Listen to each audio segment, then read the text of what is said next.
为了族群，我和普埃留下警，是为了族群。我们定会将族群传承命。只要进了河。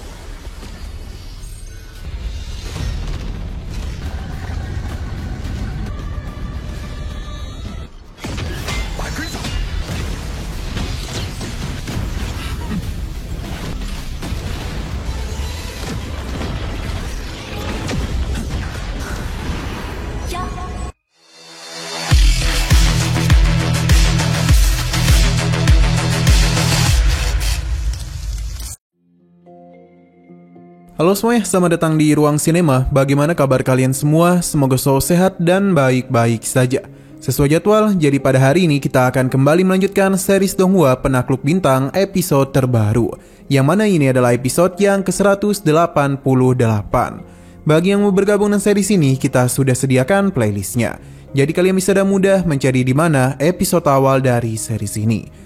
Sebelum kita mulai episode terbarunya, kita akan melihat dulu apa saja yang telah terjadi pada episode sebelumnya. Kemarin Lo Feng telah bergabung dengan aliansi Hongmeng, di mana di sana terdapat orang-orang yang sangat kuat. Aliansi ini sudah terkenal di mana-mana, karena inilah aliansi terkuat yang dimiliki oleh ras manusia. Lo Feng juga bertemu kembali dengan Xing Huan yang ternyata adalah saudara dari Kaisar Yachen. Mereka berdua lah yang akan membawa Lo Feng mengelilingi tempat ini dan juga menjelaskan mengenai bagian-bagian dari kota Hongmeng. Di sana Lo Feng juga sempat membeli sebuah armor milik klan Yansen. Dia pun bisa dengan mudah mengendalikan armor tersebut dan memberikannya kepada monster tanduk emas. Selain itu, Lo Feng bersama yang lainnya telah tiba di pagoda pengorbanan, tempat di mana harta milik klan Yanjin tersimpan. Akan tetapi yang kemari tidak hanya mereka saja, namun musuh mereka juga kemari yang dipimpin oleh Kaisar Janjin, Blackjack dan juga Chivika, yang bertujuan untuk membuka pagoda pengorbanan. Sekarang kita akan melanjutkan episode terbarunya. Kaisar Yichan mengajak kelompok Chanjie untuk saling bekerjasama karena bagaimanapun membuka pagoda ini membutuhkan 6 token. Jikapun mereka tidak mau, maka Yichan bisa menggunakan kemampuan teleportasi adiknya, yang membuat mereka tidak akan dapat lagi menemukan keberadaan mereka. Chivika tidaklah bisa membuat keputusan sendiri dan harus bertanya kepada rekan-rekannya, di mana Blackjack maupun Kaisar Chanjie merasa ini sangatlah layak, jadi untuk sementara waktu mereka akan saling bekerjasama. Tapi mereka meyakini kalau harta di dalam pagoda ini tidaklah mungkin dibagi ke 6 orang. Sesaat kemudian mereka pun telah sampai di pintu masuk pagoda pengorbanan. Hanya dengan memegang token ini saja mereka bisa dapat masuk melewati pintu itu. Kelompok Chivika dan yang lainnya sudah masuk lebih dalam, sedangkan Lo Feng sendiri merasakan esensi aneh ketika menyentuh bangunan itu. Ia pun segera masuk dengan membawa token miliknya. Namun ada yang aneh di sini karena jauh di dalam pagoda agung kita diperlihatkan dengan bangkai-bangkai dari penduduk asli tempat itu. Lo Feng bersama yang lainnya bisa melihat hal ini secara langsung.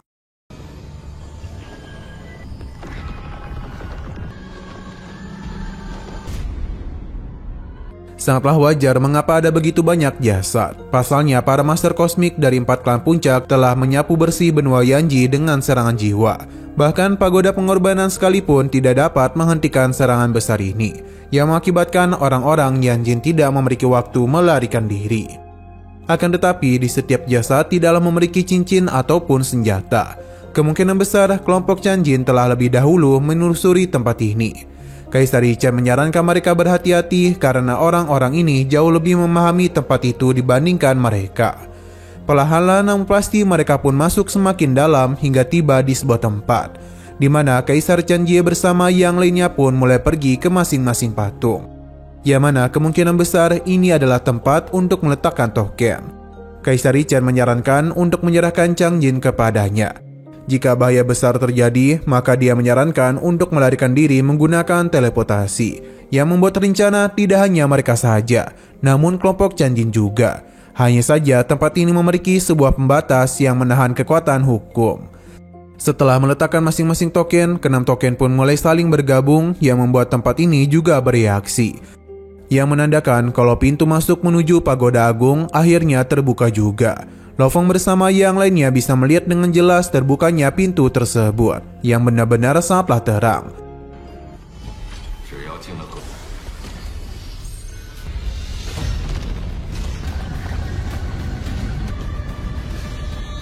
Tapi sebelum itu kita dibawa kepada seseorang yang dibangunkan oleh penanda kalau pagoda agung mereka telah diinvasi oleh alien. AI dari klan Yanjin pun mulai melakukan pemeriksaan. Nah, sosok ini sepertinya sudah cukup lama tertidur. Ia sungguh tidak menduga dengan apa yang dirinya lihat saat ini. Selain itu, sosok itu pun mulai pergi ke sebuah tempat, atau lebih tepatnya sebuah planet yang kemungkinan adalah tempat di mana orang-orang dari suku Yanjin tinggal. Sesampai di sana, dia pun memberitahu mengenai kedatangan penyusup di menara mereka. Kabar ini tentu saja mengejutkan semua orang. Begitu pula dengan kepala klan mereka bernama Shika. Saking tidak menduganya, ia mencoba kembali menanyakan hal itu. Alih-alih merasa kesal, mereka ini justru merasa senang. Karena sudah bertahun-tahun lamanya mereka menantikan hal itu. Karena bagaimanapun, klan Yanji sudah bersembunyi dan bahkan hampir mati. Pada akhirnya kesempatan yang mereka tunggu-tunggu tiba juga. Semua penduduk juga merasa begitu senang dan terharu. Alasan mereka bertahan sampai selama ini adalah untuk menantikan momen ini saja. Bahkan dalam waktu ini mereka tidaklah dapat berkembang biak. Pasalnya harta itu berada di pagoda agung yang disebut sebagai ruang warisan. Shika yakin kalau orang-orang yang masuk pasti membawa token. Selama mereka memiliki token itu, maka membuka ruang warisan sangatlah mudah. Mereka harus kembali memulihkan klan Yanjia. Mereka pun segera kembali ke tempat itu. Kini mereka pun bisa melihat dengan jelas lokasi Lo Fong bersama yang lainnya. Berdasarkan apa yang mereka lihat saat ini, membuat mereka yakin kalau orang-orang itu berasal dari klan berbeda. Ini merupakan kesempatan yang bagus. Shika sadar betul kalau keempat ras sangatlah kuat. Jadi mereka yang tidak begitu kuat ia sarankan untuk kembali. Hanya ia dan Puyo saja yang tinggal di sini. Menbu pun dirinya perintahkan untuk kembali dan memberitahu para raja lainnya supaya mereka itu tetap tinggal di kerajaan Tuhan. Ia takut jika hal buruk terjadi maka suku mereka tidak memiliki seorang pemimpin. Menbu sebenarnya ingin tetap tinggal di sini, namun karena Shika dan Puyo memintanya untuk pergi, maka mau tidak mau dia pun memutuskan untuk berpisah dengan mereka. Dengan perasaan yang begitu berat, dia pun berharap kalau mereka bisa kembali hidup-hidup. Shika memintanya untuk tidak perlu khawatir, karena mereka itu akan kembali dengan metode warisan rahasia klan mereka. Menbu pun merasa tenang dan pergi dari tempat itu. 若发生意外，为了族群，我和普埃留下几，是为了族群。我们定会将族群传承秘。 Shino berpindah ke arah lebih dalam dari pagoda agung, di mana Lo Fong bersama yang lainnya telah tiba di sebuah tempat lainnya. Mereka masihlah saling bekerjasama untuk dapat membuka pintu di sana. Tapi terdapat dua jalur yang mana di dalam sana juga cukup rumit. Ketegangan langsung saja terjadi di antara kedua kelompok itu. Karena bagaimanapun mereka merupakan lawan yang dapat menghabisi satu sama lain. Chipika menyarankan untuk membuat dua kelompok agar bisa menemukan harta di sana. Tanpa berlama-lama, Kaisar Chanjia dan Yi Chen segera pergi ke sisi lain sambil bertarung satu sama lain. Sedangkan Xiaohuan tidaklah dapat menggunakan kemampuannya karena larangan pada tempat itu. Alhasil Lo Fong meminta untuk menyerahkan semua ini kepadanya karena dia itu dapat bergerak dengan cepat. Kembali ke sisi Yi Chen di mana Chang Jia menggunakan kekuatannya untuk dapat menahan pergerakan dari Yi Chen. Tapi semua itu sia-sia saja, karena bagaimanapun kemampuannya dapat dengan mudah mengatasi serangannya. Sedangkan di sisi Lo Fong, Chipika dan Blackjack tidak menduga dia dapat melakukan pengejaran. Alhasil serangan coba Blackjack lakukan demi bisa menghentikan Lo Fong. Tapi dengan kemampuan yang Lo Fong miliki, serangan itu tidak dapat mengenai tubuhnya. Seakan-akan Lo Fong itu berubah menjadi partikel petir yang bergerak dengan sangat cepat. Ia pun bisa dengan mudah melewati Chipika dan juga Blackjack. Sampai-sampai membuat mereka berdua kesal sendiri. Untuk Lo Fong sendiri pun bergerak dengan sangat cepat yang membuat mereka sulit mengejarnya. Pada akhirnya Lo Fong tertarik kepada sebuah pintu yang ada di sana. Ia pun mencoba untuk melihat apakah ada harta di dalam sana.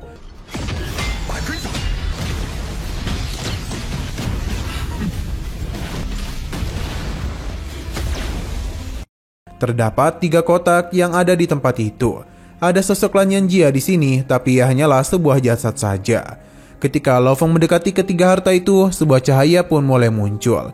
Yang mana ini merupakan sebuah harta karun yang berisikan sistem penginderaan. Namun hanya bisa dibuka oleh klan Yanjia saja. Sebuah suara juga menjelaskan kalau harta ini dapat membantu suku mereka bangkit. Berhubung Lo Feng sudah menemukannya, maka ia harus pergi dari tempat itu. Yang mana dia meminta Babata menyimpan ketiga harta ini. Akan tetapi masalah langsung saja menghampirinya, karena Blackjack dan Chivica langsung melakukan penyerangan. Sedangkan di sisi Sheikah, mereka telah memberikan pesan terakhir. Jika mereka tidak kembali, maka mereka sudah mati. Sebenarnya mereka itu ingin segera melakukan pertarungan, karena bagaimanapun terdapat dendam yang harus mereka balaskan. Untuk saat ini kehadiran mereka tidaklah bisa diketahui, jadi bisa dikatakan mereka masihlah memiliki keunggulan.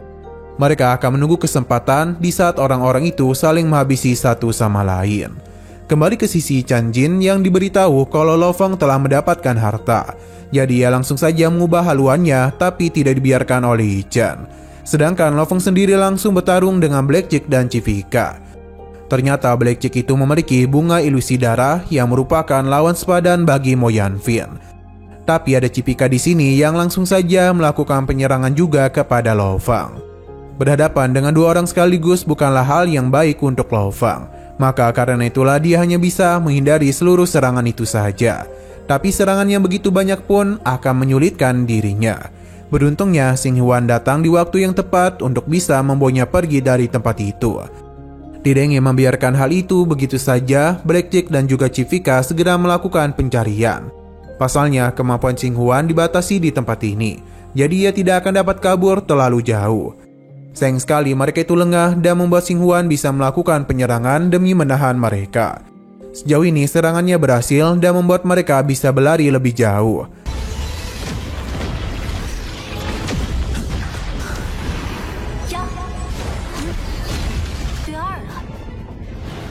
Tapi Chivica tidak ada niatan untuk membiarkan hal ini begitu saja.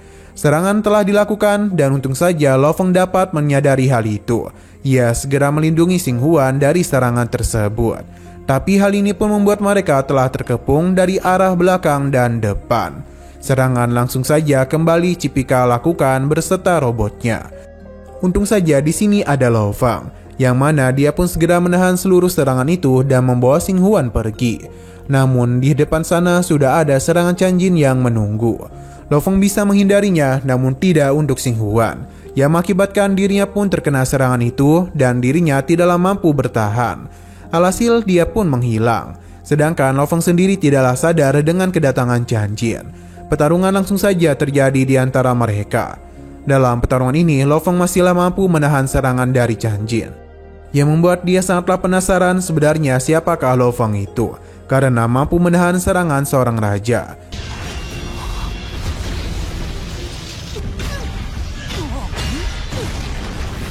Sedangkan untuk Xing Huan ternyata masihlah selamat. Ketika dirinya tengah dalam bahaya, kakaknya pun datang di waktu yang tepat. Ia langsung melakukan penyerangan balik kepada Chivica dan juga Blackjack. Tidak hanya itu, dia juga kembali bertarung dengan Chan Jin. Akan tetapi kemampuan Chan Jin ini berada di atas mereka. Maka karena itulah Xing Huan dan Yi Chen saling bekerjasama untuk bisa menekannya. Dalam pertarungan ini terlihat dengan jelas kalau kerjasama yang mereka lakukan berjalan dengan sangatlah lancar. Alhasil Chan Jin sempat termundur. Akan tetapi yang menjadi masalah di sini adalah Chivica dan Blackjack. Lo Feng tidaklah ingin tinggal diam dan langsung melakukan penyerangan untuk bisa mengatasi mereka. Setelah mementalkan Chivica dan Blackjack, Yi Chen menyarankan mereka untuk pergi, sedangkan dirinya akan menahan Chan Jin. Nah, sayang sekali lagi seru-serunya, episodenya pun harus bersambung dulu. Namun sebelum kita akhiri, seperti biasa kita akan melihat preview bagian selanjutnya, di mana Lo Feng bersama yang lainnya telah menemukan di mana letak harta dari tempat ini. Namun mereka tidaklah sendirian karena orang-orang dari klan Yanjia telah datang untuk membalas dendam mengenai apa yang terjadi di masa lalu.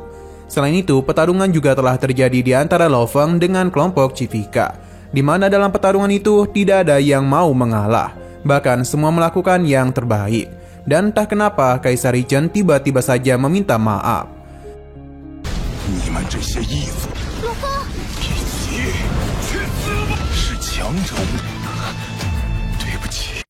Oke, sekian dulu pada video kali ini. Untuk video selanjutnya akan segera hadir. Jadi bagi kalian yang ingin mengikuti series ini, langsung saja klik subscribe dan aktifkan loncengnya. Terima kasih yang sudah menonton video sampai habis. Jika kalian suka pada video ini, klik like dan share ke teman-teman kalian tentang channel ini. Dan ditunggu aja kelanjutannya. Oke, sampai jumpa di video selanjutnya.